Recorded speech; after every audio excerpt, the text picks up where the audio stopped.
የዘመናት ገጾች ሲገለጡ የታሪክ መዛግብት የበርካታ ጀግኖችን ታሪክ ያስቃኛሉ። አንዳንዶቹ በሰይፍ ብልጫቸው፣ በሀብታቸው ወይም በስልጣናቸው ሲዘከሩ፣ ሌሎች በጦር ሜዳ ብቃትና በታላቅነት ሲነገሩ፣ ጥቂቶች ግን በውስጣዊ ማንነታቸው ብሩህነት፣ በታማኝነታቸው ጥግና በፍጹም ቁርጠኝነታቸው ይደምቃሉ። ከነዚህ ታላላቅ ነፍሶች መካከል አንዱ የኢስላም ብሩህ ኮከብ የነብዩ መሐመድ ሰለላሁ ዐለይሂ ወሰለም የልብ ወዳጅና የጉዞ አጋር የአመራር የትህትና ታላቅ ምሳሌ አቡበክር አስሲዲቅ ረዲየላሁ ዐንሁ ናቸው።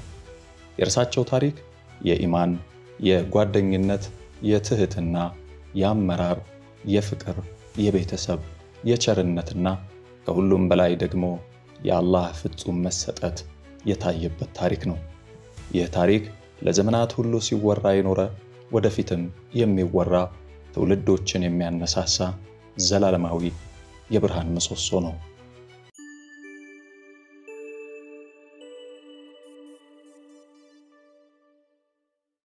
የአረቢያ ምድር ከዛሬ 14 ምዕተ ዓመታት በፊት ከፊል ምድረ በዳ ነበረች።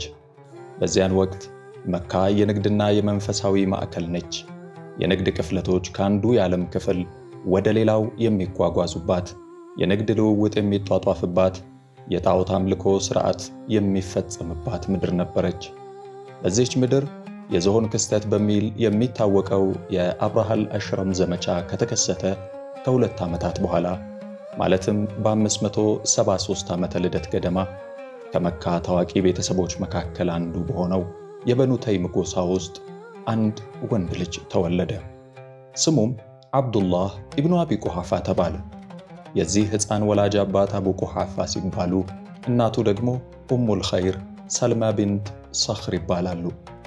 ኋላ ላይ ግን ይህ ሕፃን በታማኝነቱ ለእውነት ባለው ጽኑ ቁርጠኝነት የተነሳ አቡበክር አስሲዲቅ በመባል ታወቀ። ሲዲቅ ማለትም እውነተኛው ወይንም እውነትን አጽዳቂው ማለት ነው። لوددت والله لو كنتم عبيدا فأفتديكم بمالي ولكن ገና ከልጅነታቸው ጀምሮ አቡበክር ረዲየላሁ ዐንሁ ከኩዮቻቸው ልዩ የሚያደርጋቸው ባህሪ ነበራቸው። ብልህነት፣ ለሰዎች ያላቸው ደግነት፣ ፍትሃዊነታቸውና ስነ ምግባራቸው እጅግ የላቀ ነበር። በዚያ ዘመን ይንሰራፋ ከነበረው ስካር፣ ከሴቶች ጋር የመጫወትና ከጣዖት አምልኮ የራቁ ንጹህ ማንነት የነበራቸው ነበሩ። በወቅቱ ለነበሩት አረቦች እንግዳ የሆነ ነገር ግን እጅግ የተከበረ ባህሪ ነበራቸው።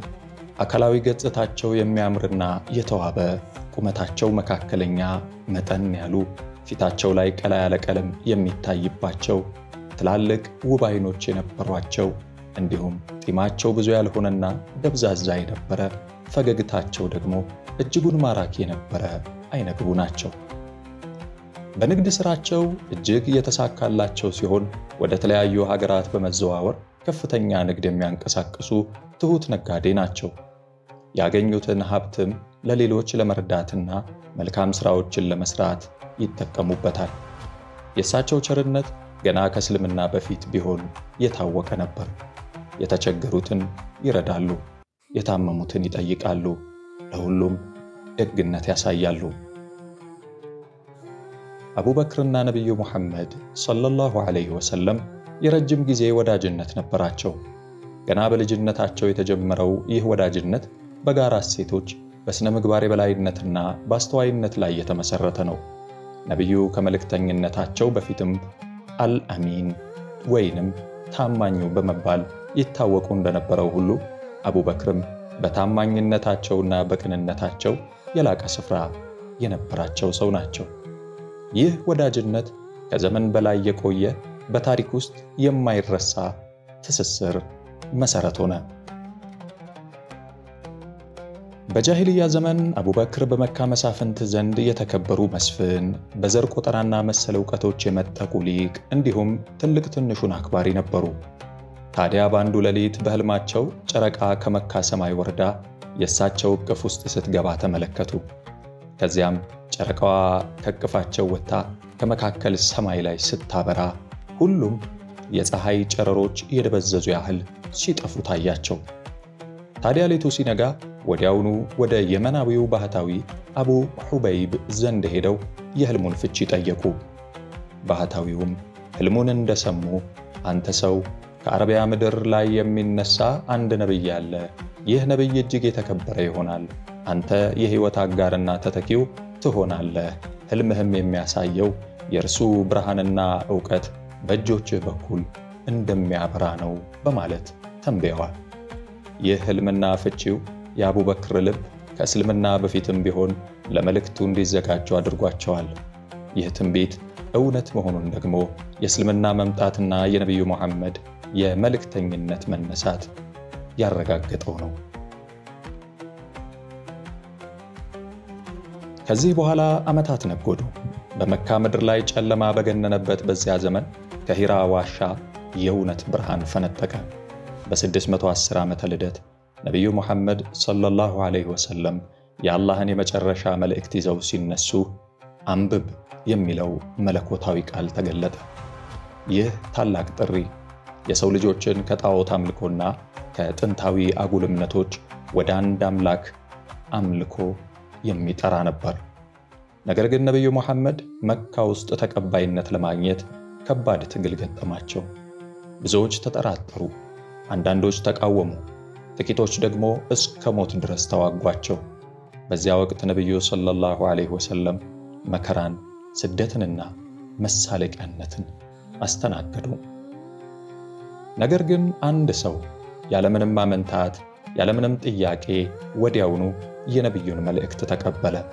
ያ ሰው ከነቢዩ ውጪ ያለምንም ማመንታት በእስልምና ያመነ የመጀመሪያው ነፃው ሰው አቡበክር አስሲዲቅ ነበር። የእሳቸው እምነት ከማንኛውም ጥርጣሬ የጸዳ፣ ከማንኛውም ውዥንብር የጠራ ነበር። ነቢዩ ሰለላሁ ዐለይሂ ወሰለም የኢስራ ወልሚዕራጅ የሌሊት ጉዞና ወደ ሰማይ ማረግን ታሪክ ለመካ ሰዎች ሲነግሯቸው አብዛኛዎቹ ውሸት ነው ብለው ተሳለቁባቸው። አቡበክር ግን ወዲያውኑ እውነት ተናግረሃል በማለት መሰከሩ። ለዚህም ነው ሲዲቅ የሚል የክብር ስም የተሰጣቸው። ይህ ታላቅ እምነት የአቡበክርን ሕይወት ሙሉ በሙሉ ለወጠው። ንብረታቸውን በሙሉ ለእስልምና ዓላማ አዋሉት። የተቸገሩትን ረዱ። በባርነት እስራት የተያዙትን ገዝተው ነፃ ወጡ። የቢላል ኢብኑ ረባህ ረዲየላሁ ዐንሁ ከባርነት ነፃ መውጣት የአቡበክር ታላቅነትን ከሚያሳዩ በርካታ ምሳሌዎች አንዱ ነው። ቢላል በኡመያህ ኢብኑ ኸለፍ ስር በጭካኔ ሲሰቃይ በደረቅ መሬት ላይ በከባድ ድንጋይ ተጭኖ አሐድ አሐድ እያለ ሲደጋግም አቡበክር ያንን ስቃይ አይተው በዝምታ ማለፍ አልቻሉም። ወዲያውኑ በከፍተኛ ገንዘብ ገዝተው ነፃ ወጡት። ይህ ድርጊት የአቡበክርን ልግስናና ለእምነታቸው ያላቸውን ቁርጠኝነት ያሳያል።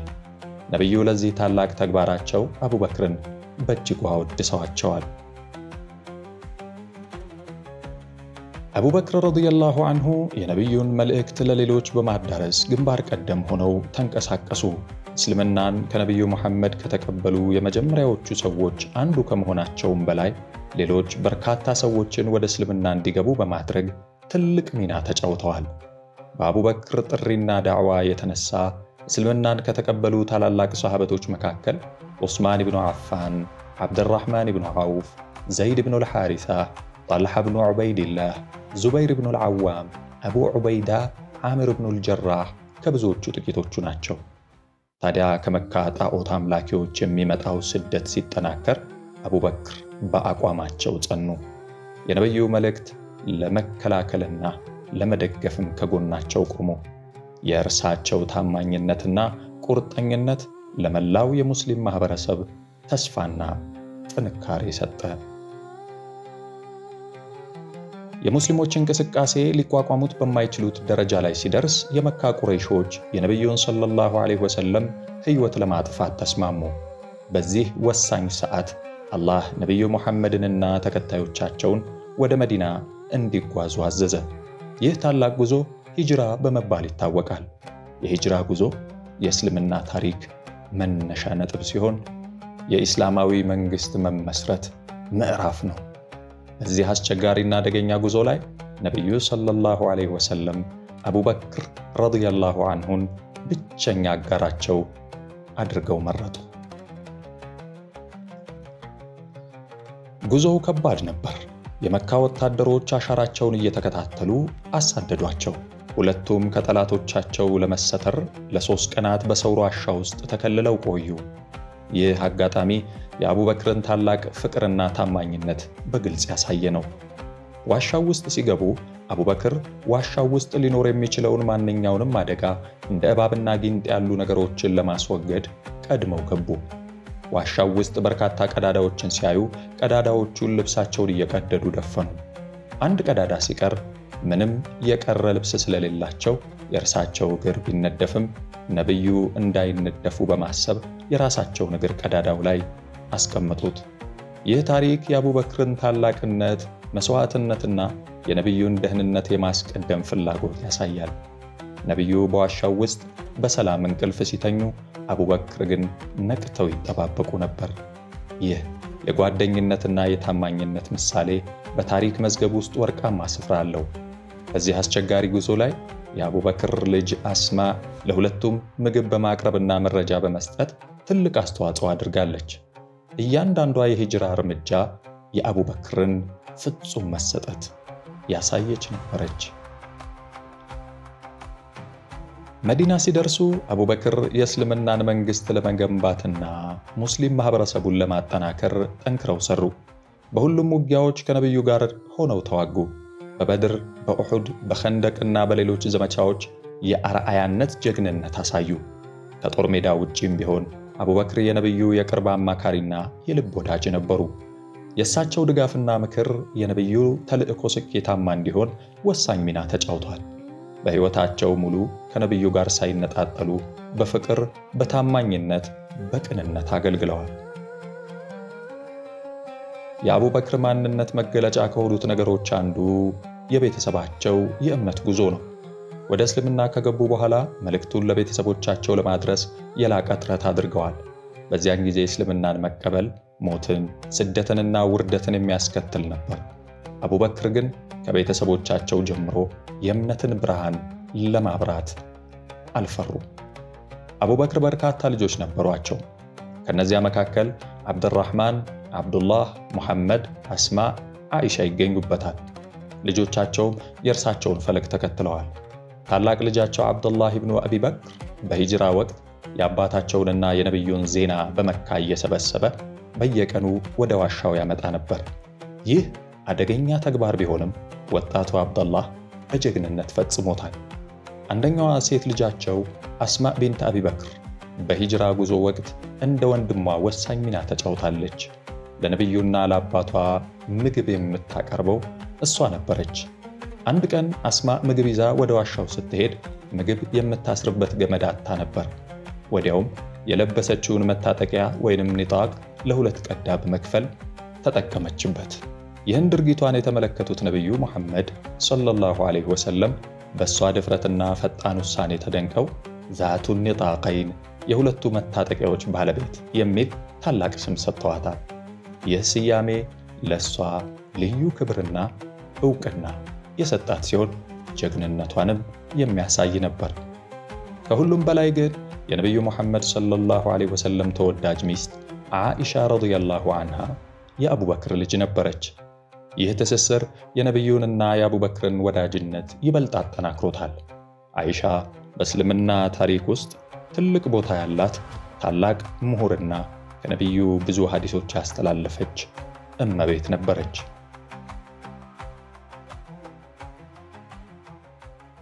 የአቡበክር ቤተሰብ ለነብዩ የነበረው ፍቅር በዚህ ብቻ አያበቃም። ወላጆቻቸው ጭምር ምንም እንኳን በእድሜ የገፉ ቢሆኑም በልጃቸው ጥረትና በነብዩ ሰለላሁ ዐለይሂ ወሰለም ዳዕዋ ተማርከው እስልምናን ተቀብለዋል። አቢ ቁሐፋ መካ ከተከፈተች በኋላ ወደ እስልምና ሲገቡ ኡሙል ኸይር ደግሞ በእርጅና ዘመናቸው እስልምናን ተቀብለው ነበር።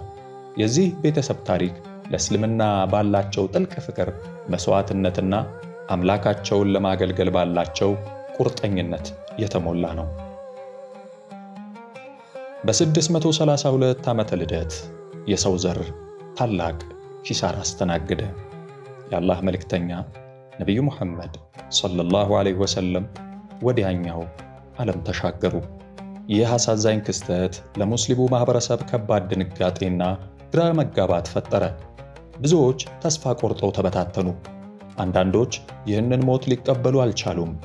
ዑመር ኢብኑል ኸጣብ እንኳን ነቢዩ እንዳልሞቱ እስከ መናገር ደርሰው ነበር። በዚያን አስቸጋሪና አሳሳቢ ወቅት አቡበክር አስሲዲቅ በእርጋታና በጥበብ ተነሱ።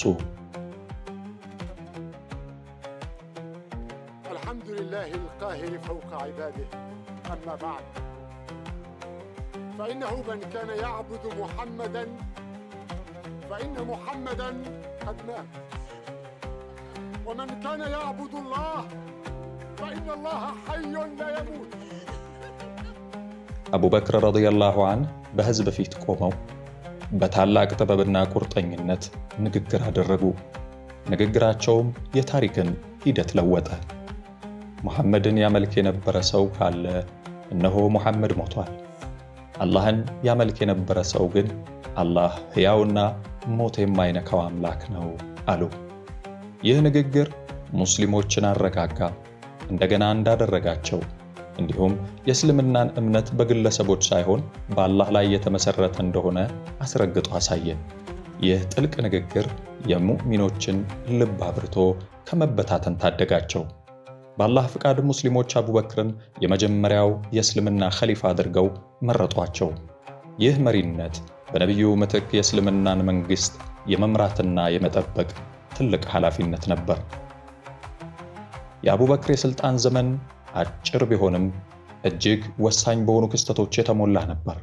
ከነዚህ ትልቁ ፈተና የሪዳ ወይንም ከነቢዩ ሞት በኋላ የከፈሩ ሰዎች ጋር የተደረጉ ጦርነቶች ነበሩ። የነቢዩ ሞት በርካታ ፈተናዎች ጋር አብሮ የመጣ ሆነ። ብዙ የአረብ ጎሳዎች ከእስልምና ወጡ። ከፊሎቹ ዘካ ለመክፈል ፈቃደኛ አልሆኑም። አንዳንዶቹ ደግሞ ነቢይነትን ተጣርተው አፈነገጡ። እነዚህ ሁኔታዎች የሙስሊም መንግሥት ሕልውና ላይ ከፍተኛ ስጋት ፈጠሩ። አቡበክር ግን በጽናት ቆሙ። ብዙ ሰሃበቶች እንኳ በሰው ላይ ዘመቻ መክፈት እንደሌለባቸው ሲመክሯቸው፣ አቡበክር በአላህ ይሁንብኝ የነቢዩን ቃል የሚከለክልን ወይም ዘካ ለመክፈል የሚከለክልን ሰው በእርግጥ እዋጋዋለሁ በማለት ቆረጡ። የሪዳ ጦርነቶችን በመምራት እነዚያን የሐሰት ነቢያት ከሃዲ ጎሳዎችን በአላህ ፍቃድ ድል አደረጉ።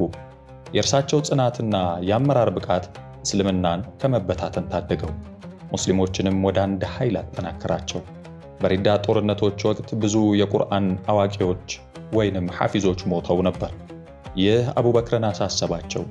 የቁርአን ጥቅሶች እንዳይጠፉና እንዳይቀየሩ በጽሑፍ በአንድ ላይ እንዲሰበሰቡ ወሰኑ። የቁርአን ስብሰባ እጅግ በጣም አስፈላጊው ውሳኔ ነበር። ይህ ታላቅ ሥራ ዑመር ኢብኑል ኸጣብ ባቀረቡት ሐሳብ የተጀመረ ሲሆን አቡበክርም በሙሉ ልባቸው ደግፈው ዘይድ ኢብኑ ታቢት የተባለ የነቢዩን ሰሃቢ ይህን ሥራ እንዲመራ አዘዙት።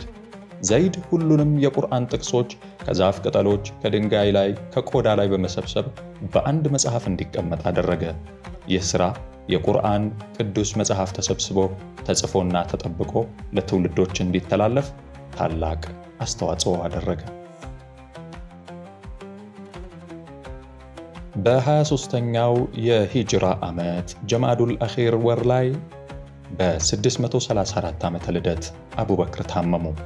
በሽታው እየጠናባቸው ሲሄድ የመሞቻ ጊዜያቸው እንደደረሰ ተገነዘቡ። በዚህ ጊዜ ተተኪያቸውን በተመለከተ ወሳኝ ውሳኔ ያደረጉ። ሙስሊሞችን እንዳይለያዩና ግራ እንዳይጋቡ በማሰብ ታላላቅ ሰሃበቶችን ካማከሩ በኋላ ዑመር ኢብኑል ኸጣብ ተተኪ ኸሊፋ እንዲሆን በሹመት አረጋገጡ። የእርሳቸውን ብልህነትና ለሙስሊሙማ የነበራቸውን ጥልቅ አሳቢነት ያሳያል። አቡበክር አስሲዲቅ ረዲየላሁ ዐንሁ በ634 ዓመተ ልደት በ13ኛው የሂጅራ ዓመት በ63 ዓመታቸው ከዚህ ዓለም በሞት ተለዩ። ከመሞታቸው በፊት ነቢዩ ሙሐመድ ሰለላሁ ዐለይሂ ወሰለም በተቀበሩበት ቦታ አጠገብ እንዲቀበሩ ፍላጎታቸውን ገልጸው ነበር። ከሞታቸው በኋላም ምኞታቸው ተፈጽሞ መዲና በሚገኘው የመዲና መስጂድ ነበዊ ወይንም የነቢዩ መስጂድ የነቢዩ ሑጅራ ውስጥ ከነቢዩ ሙሐመድ አጠገብ ተቀበሩ። ከእርሳቸው በኋላ የሁለተኛው ኸሊፋ የሆኑት ዑመር ኢብኑል ኸጣብ ደግሞ ከአቡበክር አጠገብ ተቀብረዋል። በአጠቃላይ የአቡበክር ሲዲቅ ሕይወት ታሪክ ለእስልምና እምነት ታማኝነት፣ ጽናትና ከራስ ወዳድነት ነፃ የሆነ አገልግሎት ምሳሌ ነው። እሳቸው ከነቢዩ መሐመድ ጎን በመቆም በእምነታቸው ጽናት በማሳየት በሂጅራ ወቅት ለነቢዩ ያሳዩት ወኔና ድፍረት እንዲሁም ከነቢዩ ሞት በኋላ የሙስሊሙን ኡማ አንድነት በመጠበቅ ላይ የመጀመሪያ ኸሊፋ በመሆን የሰጡት አመራር የእሳቸውን ታላቅነት ያረጋግጣል። አቡበክር ረዲየላሁ ዐንሁ ለኢስላም ያበረከቱት አስተዋጽኦ ዘመን ተሻጋሪ ሲሆን በተለይም የቁርአንን ስብስብ በማዘዝ ለትውልዶች እንዲተላለፍ ማድረጋቸውና ለእስልምና መርሆች መከበር የቆሙበት ጽናት የማይረሳው ውርስ ነው። የእርሳቸው ታሪክ ለሙስሊሞች ብቻ ሳይሆን ለመላው የሰው ልጅ የመሪነት፣ የቁርጠኝነትና የትዕግስት ታላቅ ምሳሌ ሆኖ ይኖራል። አቡበክር አስሲዲቅ ረዲየላሁ ዐንሁ በእውነት የነቢዩ ሙሐመድ ሰለላሁ ዐለይሂ ወሰለም እውነተኛ ታማኝ ጓድና የእውነት ብርሃን ነበሩ። የእሳቸው ታሪክ የአንድ ሰው ሕይወት በእምነትና በቁርጠኝነት እንዴት ታላቅና ዘለቄታዊ ለውጥ ማምጣት እንደሚችል ያሳያል። የእሳቸው ታሪክ የብርሃን ምሰሶ ሆኖ ለዘመናት ያበራል።